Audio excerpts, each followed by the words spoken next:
Kapuso, nadagdagan pa ang mga detalye sa pagkakalambat sa grupong sangkot umano sa pagnanakaw at carnapping na iniulat namin itong Biyernes. Ipinakita ng vlogger na tinangka nilang biktimahin ang CCTV ng operasyon ng mga suspect. Tunghayan sa aking pagtutok.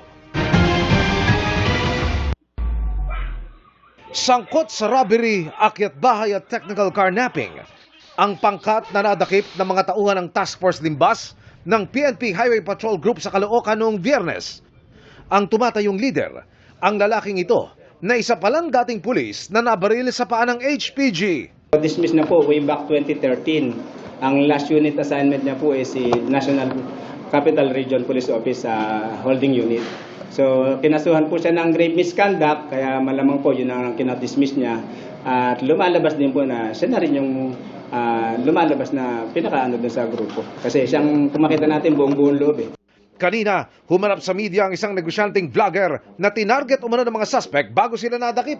Sa kuha ng CCTV sa kanilang bahay na ipinakita ng vlogger, makikita kung paanong nakapasok ang mga suspect ng walang kahirap-hirap gamit ang isang susi. Yun nga po ang pinagtataka ko, yung parang meron po silang duplicate ng susi ng mismong gate po namin. Hindi ko po alam kung bakit, kung saan nila nakuha. Nakapasok ang mga suspect pero wala umunong nakuha mula sa biktima. Bukod sa walang tao sa bahay, hindi raw nakapasok sa mga silid ang mga suspect. At sa kanilang pag-alis mula sa bahay ng target, doon na sila nadali ng HPG.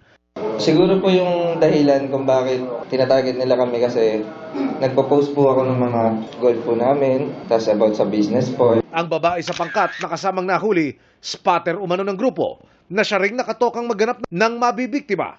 Yung isang babae doon is meron na siyang warrant ng estafa.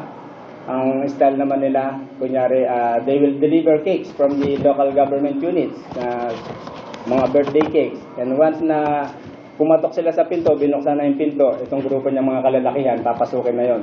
Niraransak na nila at lilimasin lahat ng valuables. Tatali sila, kung makita natin, may mga wires pa silang dala doon. Wala pang pahayag ang mga suspect na kanina'y sinampahan na ng mga kasong robbery, illegal possession of firearms and explosives at paglabag sa Dangerous Drugs Act.